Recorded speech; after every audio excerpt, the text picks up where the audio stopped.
आज फिर से राहुल गांधी जी ने उसी स्क्रिप्ट को पढ़ा है। एक अपरिपक्व भाषण था। Rahul and responsibility can never move together. Rahul Gandhi, the Congress शहजादा, today rolled out an immature speech. Rahul ji का कहना था कि देश में नफरत और क्रोध भरा हुआ है। वैसे अगर ध्यान से आप लोगों ने सुना होगा तो आज राहुल जी के भाषण में नफरत और क्रोध था। और राहुल जी ने एक बात मगर बिल्कुल सही कहा। उन्होंने कहा कि नफरत केवल उसी के जहन में होता है जिसके मन में डर होता है। जिसके मन में डर नहीं, वो कभी भी नफरत को उत्पन्न नहीं कर सकता, वो कभी भी नफरत को जन्म नहीं दे सकता, वो कभी भी क्रोधी नहीं होता है। बिल्कुल सही। राहुल जी 5,000 करोड़ के नेशनल हेराल्ड घोटाले में आप और सोनिया जी बेल में बाहर है। जांच चल रही है। आप लोगों ने कोर्ट में गुहार लगाया था कि हमें बेल दिया जाए, हमें इस केस को खारिज किया जाए, उसे क्वैश किया जाए। मगर सुप्रीम कोर्ट ने भी आपके इस अपील को खारिज किया and you are subjected to trial and rightly so. स्वाभाविक है, जो लोग भ्रष्टाचारी थे, जो लोग भ्रष्टाचारी हैं और जिनको लगता था corruption is their birthright and to get away from corruption, to get away from the institutions of India is their entitlement, कि उनकी एंटाइटलमेंट है, उनके ऊपर कोई जांच नहीं होगी, तो स्वाभाविक है वो आज डरे हुए हैं। और यही डर है राहुल गांधी जो आपके भाषण में नफरत और क्रोध झलक रहा था। अगर सही बताएं तो ये रैली एक परिवार बचाओ आंदोलन था, एक परिवार बचाओ रैली थी। जिस प्रकार से नेशनल हेराल्ड केस में खुद इनके पूर्व मुख्यमंत्री, 4 बार के मुख्यमंत्री उत्तर प्रदेश के, दशकों पहले जिनकी मृत्यु हो चुकी है, उन्होंने भी नेशनल हेराल्ड के विषय को उठाया। और आज गांधी परिवार को लग रहा है कि वो संपूर्णतः घिर गए हैं, तो अपनी साख को बचाने के लिए, अपने अस्तित्व को बचाने के लिए उन्होंने इस रैली का स्वांग किया है। राहुल जी, आज भी आप पहले तो 5 उद्योगपति कहते थे, उसमें 3 उद्योगपति कम हो गए। आज 2 उद्योगपतियों के विषय में आप बात कर रहे थे। 2014 से ही आप कहते आ रहे हैं उद्योगपति उद्योगपति। राहुल जी, जहां तक आपका यह स्टेटमेंट है कि यह देश 2 उद्योगपतियों का है, बड़े स्पष्ट रूप से हम कहना चाहेंगे कि आपकी पार्टी केवल परिवार के 2 सदस्यों की पार्टी है। यह देश भारतीयों का है। आपकी पार्टी सबकी नहीं है। आपकी पार्टी तमाम कांग्रेसियों की नहीं है। आप देश की बात करते हैं। You can not share Congress with congressman today. Rahul ji and Sonia ji, in fact, you have not shared, the family has not shared Congress with its own members. केवल 2 परिवार के सदस्य, सोनिया जी और राहुल जी, एक म्यूजिकल चेयर के अंतर्गत अध्यक्ष बनते जा रहे हैं। कोई तीसरा व्यक्ति इस पार्टी का अध्यक्ष तक नहीं बन सकता। वो आज देश के विषय में और उद्योगपति के विषय में कमेंट कर रहे हैं। बंधुगण, आज एक दुखद घटना घटी है। एक लीडर ऑफ ऑपोजिशन ने, देश के एक सांसद ने, एक पूर्व पार्टी के अध्यक्ष ने जिस प्रकार के भाषा का प्रयोग संवैधानिक संस्थाओं के लिए किया है, यह चिंता का विषय है। राहुल गांधी ने न केवल मीडिया अपितु जुडिशियरी और इलेक्शन कमीशन को आड़े हाथ लिया, तीनों स्तंभों को बिका हुआ बताया और उद्योगपतियों के दबाव में बताया। मैं पूछना चाहता हूं मीडिया से, मीडिया के बिना हम अधूरे हैं। मीडिया के बिना लोकतंत्र कभी स्वस्थ रूप से आगे नहीं बढ़ सकता है। Without media this democracy is incomplete. Democracy can never move ahead if you do not support media and the media does not support us. Astonishingly, the language that Mr. Rahul Gandhi used for media today was abysmally low. जिस प्रकार से media को generalise term में सबको बिका हुआ बताया गया, मुझे लगता है आज मीडिया को भी सोचना पड़ेगा कि आखिरकार वो राहुल गांधी से सवाल कब करेंगे? और सुप्रीम कोर्ट से भी आज हम, from this high table of Bharatiya Janata party, we would like to appeal, your lordship, this is contempt of court. जब इंडियन जुडिशियरी को राहुल गांधी भरे मंच पे खड़े होकर रामलीला मैदान में, जिसका प्रसारण समस्त भारत में हो रहा हो, जब जुडिशियरी को राहुल गांधी बिका हुआ, दबाव में काम करता हुआ बताते हैं, तो कहीं ना कहीं the attack is directly on the constitution of India. यह भारत के संविधान के ऊपर हमला है, यह जुडिशियरी की इंडिपेंडेंस के ऊपर हमला है। और हम तो आग्रह करेंगे, इसमें जुडिशियरी को सुओ मोटो कॉग्निजेंस लेना चाहिए राहुल गांधी के इस वक्तव्य का। और यह कोई पहली बार कांग्रेस पार्टी के नेता इस भाषा का प्रयोग जुडिशियरी के लिए नहीं कर रहे हैं। आज विश्व में अगर सबसे कायदे से काम करने वाली, सबसे सशक्त जुडिशियरी किसी की है, सबसे इंडिपेंडेंट जुडिशियरी किसी की है, तो वो हिंदुस्तान की है। आज विश्व में अगर इलेक्शन कमीशन ने कीर्तिमान स्थापित किया है, इतने बड़े देश में जहां हर समय चुनाव होते रहते हैं, परिपक्वता के साथ नॉन बायस तरीके से अगर चुनाव लड़वाने का काम किसी ने किया है, तो हिंदुस्तान के इलेक्शन कमीशन ने किया है। ये वह कांग्रेस पार्टी है जो बार बार इलेक्शन कमीशन को धता बताती है, नाच न जाने आंगन टेढ़ा। खुद इलेक्शन लड़ नहीं सकते हैं और इलेक्शन कमीशन को बिका हुआ बताते हैं, उद्योगपतियों के दबाव में काम करने वाले बताते हैं। यह बहुत ही चिंता का विषय है और मुझे लगता है प्रत्येक हिंदुस्तानी को इसका संज्ञान लेना चाहिए। जुडिशियरी, इलेक्शन कमीशन, मीडिया को बिका बताने वाला नेता कभी भी सही मायने में नेता नहीं हो सकता। और जहां तक जांच एजेंसियों का सवाल है, भ्रष्टाचारियों को डरना चाहिए। जिन लोगों ने देश के करोड़ों रुपए का गबन किया, जो लोग आज बेल पे बाहर हैं, कांग्रेस के दर्जनों नेता आज बेल पे बाहर है because of the humongous corruption that they have committed. और स्वाभाविक है, भ्रष्टाचार किया है तो जांच होगी। इसलिए यह बताना कि एजेंसीज उद्योगपतियों के लिए काम कर रहे हैं, कहीं ना कहीं आपके अंदर के गिल्ट भाव को, आपके अंदर के ग्लानि भाव को दर्शाता है। राहुल जी, आपने कहा कि हिंदुस्तान की जो हालत है वो खराब है। राहुल जी, हिंदुस्तान की हालत आज क्या है शायद आप नहीं जानते हैं, मगर हम आपके नॉलेज को दुरुस्त करते हैं। Let me enlighten you as to what is the condition of India today. Only a couple of days ago, we got the good news that while India was celebrating Azadi Ka Amrit Mahotsav and while we were celebrating 75 years of our independence, India surpassed United Kingdom economically. Today, we are the 5th largest economy of the world. आज हम विश्व के 5वें सबसे बड़े आर्थिक स्तंभ हैं, आर्थिक जगत है। हमने ब्रिटेन को भी परास्त किया है। आज ब्रिटेन 6ठे नंबर पे है तो भारतवर्ष आज 5वें नंबर पे है। याद करिए राहुल जी, आपके समय एक ऐसा वक्त आया था जब भारत फ्रजाइल 5 इकोनॉमी में काउंट होती थी। We were the fragile 5 economy under doctor Manmohan Singh and Sonia Gandhi. India has come feats forward under the leadership of prime minister Narendra Modi. अभी चंद दिनों पहले इस तिमाही का ग्रोथ रेट सामने आया है, जब पूरे विश्व में कोरोना पैंडेमिक को लेकर एक माहौल बना है। Economy is sliding across the world, growth rates are sliding across the world. We can proudly state today, आज हम गर्व के साथ कह सकते हैं 13.5% आज भारत का ग्रोथ रेट है। ये नतीजे अभी आए हैं।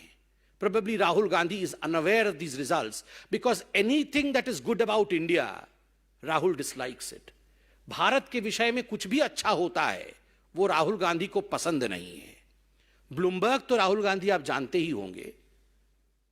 भारतीय कंपनियों के नाम तो आप नहीं जानते, मगर ब्लूमबर्ग को तो जानते होंगे। अभी चंद दिनों पहले ब्लूमबर्ग ने कहा कि India will never go into recession. Bharat कभी भी रिसेशन में जा नहीं सकती है because of basics are strong. Under the leadership of mister Narendra Modi, हमारे प्रधानमंत्री के नेतृत्व में भारत इस प्रकार से सशक्त हुआ है कि हम कभी भी मंदी की तरफ गति नहीं करेंगे। और आप कह रहे हैं हिंदुस्तान की हालत खराब है। कोरोना के बावजूद हिंदुस्तान ने जिस प्रकार अपने आप को संभाला है, यह अपने आप में बहुत बड़ी बात है। आपने पाकिस्तान, चाइना, इनके विषय में बात की। 5-6 बार चाइना चाइना चाइना किया। चाचा नेहरू ने कितनी जमीन दी थी, मैं उस राजनीति में अभी जाना नहीं चाहता। राहुल जी, जब डोकलाम स्टैंड ऑफ हुआ था, तब आप चाइना के अधिकारियों के साथ टेंट के नीचे रंगे हाथ पकड़े गए थे, और आज आप चाइना चाइना कर रहे हैं, पाकिस्तान कर रहे हैं। जब सर्जिकल स्ट्राइक होता है, एयर स्ट्राइक होता है, तो आप उस सर्जिकल स्ट्राइक को धता बताते हैं, आप उसे खून की दलाली बताते हैं, और आप अपने एम्बेसडर मणिशंकर अय्यर को पाकिस्तान भेजते हैं, जहां जाके मणिशंकर अय्यर कहते हैं मोदी को हटाना होगा, सरकार भारत में गिराना होगा, और पाकिस्तान को हमारा साथ देना होगा, और आप नफरत और क्रोध की राजनीति का विषय उठाते हैं। शर्म आनी चाहिए राहुल गांधी आपको। एक आश्चर्य का विषय है, राहुल गांधी जी ने आज कहा कि कांग्रेस पार्टी एक अलग जीएसटी लाना चाहती थी। हम एक अलग जीएसटी लाना चाहते थे। वो जीएसटी भी अलग लाना चाहते थे, वो राफेल भी अलग लाना चाहते थे, वो आईएनएस विक्रांत भी अलग कमीशन करना चाहते थे, वो हिंदुस्तान की आर्मी के लिए बॉर्डर में भी रोड्स कंस्ट्रक्ट करना चाहते थे। मगर 70 वर्षों तक सत्ता में रहने के बावजूद ये सब केवल वो चाहते थे, हुआ कुछ नहीं, क्योंकि कमीशन खा करके ये सारे काम डस्टबिन में चले जाते थे। Your performance was zero, you lived only in selling dreams, केवल सपनों को बेचना।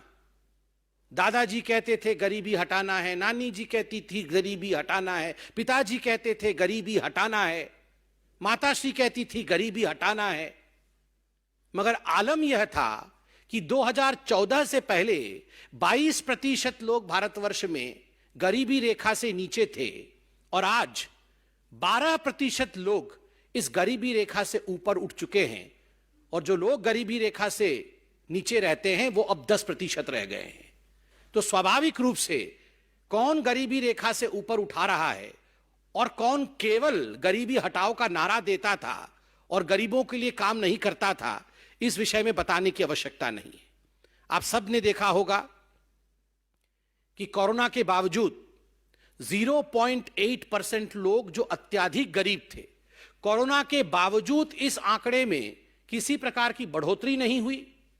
0.8% लोग ही उस स्टैटिस्टिक लिमिट में रहे, और आईएमएफ ने और वर्ल्ड बैंक ने इसकी सराहना की कि जिस प्रकार से भारतवर्ष ने इसको मैनेज किया है कि गरीबी में किसी प्रकार की बढ़ोतरी नहीं हुई पेंडेमिक के बावजूद, यह अपने आप में, this is a telling story, यह अपने आप में एक बहुत बड़ा विषय है। आज राहुल गांधी महंगाई के विषय में बोल रहे थे। उन्होंने आटा भी लीटर्स में आज कन्वर्ट किया है। वो जानते नहीं हैं आलू मिट्टी के नीचे होता है, आलू ऊपर होता है, आटा सॉलिड है या आटा लिक्विड है, मगर बोलते हर विषय में। मगर Rahul ji, to enlighten you, एक ऐसा कालखंड था यूपीए के राज्य के समय जब 22 महीनों तक जो महंगाई दर है वो 9% या 9% से ऊपर रही for a continuous phase of 22 months। That was the red zone of India, जब जीडीपी नीचे थी और इन्फ्लेशन ऊपर थी। और एक ऐसा भी समय था, for the first time the inflation in the country had gone to double digits. आज पैंडेमिक के बावजूद जिस प्रकार से 80 करोड़ लोगों तक राशन पहुंचाया गया है, पैंडेमिक के बावजूद देश ने आत्मनिर्भर बनने का ये जो प्रण लिया है, ये अपने आप में हिंदुस्तान के रिजॉल्व को, हिंदुस्तान की प्रण शक्ति को, हिंदुस्तान के संकल्प को दिखाता है, और ये जीत प्रत्येक हिंदुस्तानी का है। Together the government and every citizen of this country have worked to see to it that we rise above the pandemic. मैं आज राहुल जी आपको बताना चाहता हूं, जब आप कहते हैं कि हिंदुस्तान में कुछ नहीं हुआ, हिंदुस्तान में कोई पॉलिसी गरीबों तक नहीं पहुंच रही है, तो मैं बताना चाहता हूं कि पीएम गरीब कल्याण योजना के माध्यम से 80 करोड़ लोगों को मुफ्त अनाज मिला। पीएम आवास योजना के माध्यम से 3.52 करोड़ लोगों को पक्का मकान मिला। स्वच्छ भारत मिशन के माध्यम से 11.22 करोड़ लोगों को शौचालय मिला। उज्ज्वला योजना के माध्यम से 9 करोड़ लोगों के घरों तक एलपीजी कनेक्शन पहुंचा। जनधन योजना के माध्यम से 25 करोड़ खाते खुले। पीएम किसान सम्मान निधि के माध्यम से 11.30 करोड़ परिवारी लाभार्थी हुए, जिनको कि 2,01,000 करोड़ रुपए उनके खाते में 11 किस्तों में पहुंचाए गए। हर घर नल योजना के माध्यम से 8 करोड़ लोगों के घरों में नल के माध्यम से जल भेजा गया। आयुष्मान भारत योजना में 3.2 करोड़ लोगों को 5 लाख रुपए तक की मुफ्त चिकित्सा दी गई। 18 करोड़ लोगों के आयुष्मान कार्ड खुले। 213 करोड़ लोगों को मुफ्त टीका दिया गया। 8 साल में 15 एम्स खुले। 8 साल में 200 मेडिकल कॉलेज खुले और पीएम स्वनिधि योजना के माध्यम से 30 लाख रेहड़ी पटरी वालों को ऋण दिया गया। यह है हमारा रिपोर्ट कार्ड। हम केवल हवा में बात नहीं करते। Modi ji delivers, reforms, performs and transform, and we present a report card to the country. And that's the reason as to why, जो आपने अंत में कहा ना राहुल जी, कि जनता सब जानती है, जनता सब जानती है, तभी तो भारतीय जनता पार्टी को वोट देती है, तभी तो आज कांग्रेस खत्म हो चुकी है, तभी तो आज कांग्रेस उत्तर प्रदेश जैसे राज्य में, जहां से कांग्रेस आरंभ हुई थी, वहां आज वो अपने जमानत तक को बचा नहीं पा रही है। वाकई राहुल जी, जनता सब जानती है, and you have to be more responsible in the future. Thank you so much. कोई प्रश्न हो तो अवश्य पूछें।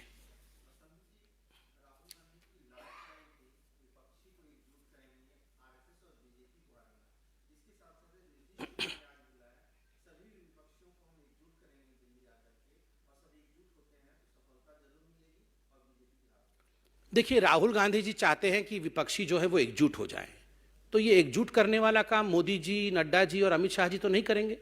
ये एकजुट करने वाला काम उन्हीं को करना पड़ेगा।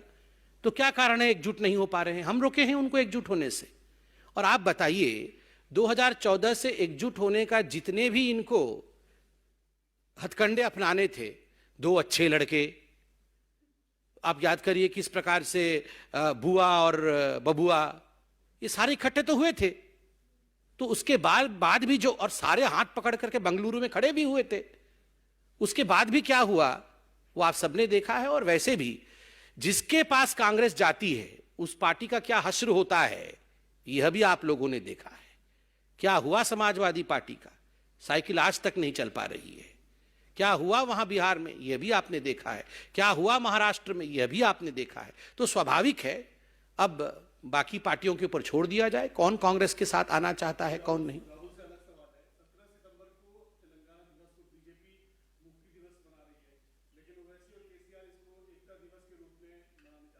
इस पे कोई कमेंट नहीं, इस पे कोई कमेंट नहीं, इस पे तेलंगाना यूनिट कमेंट करेगी। राहुल पे कोई सवाल हो तो पूछे।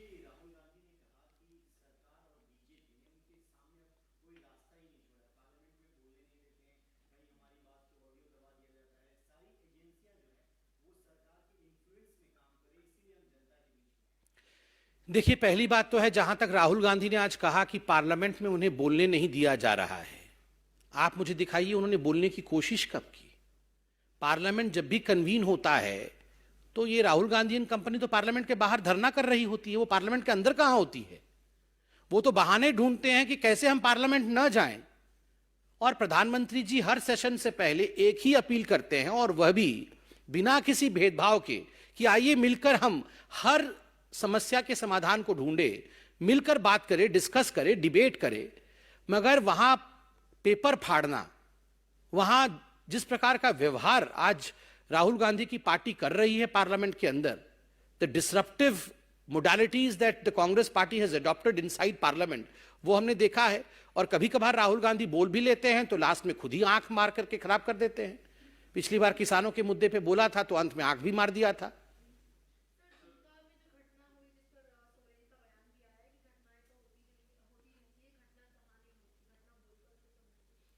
नहीं, देखिए, दुमका में जो घटना हुई वो बहुत ही संवेदनशील घटना है। हम सबको इसके प्रति बहुत ही संवेदनशीलता के साथ अपने वक्तव्य को रखना चाहिए। अगर सोरेन साहब ने इस प्रकार का वक्तव्य दिया है तो मैं इसका खंडन करता हूं। ये बहुत ही गलत विषय है, इस पे उन्हें माफ़ी मांगनी चाहिए। ये इस प्रकार से घटना होती रहती है, हुआ तो हुआ, ऐसे भाषा का प्रयोग उचित नहीं है। Thank you so much.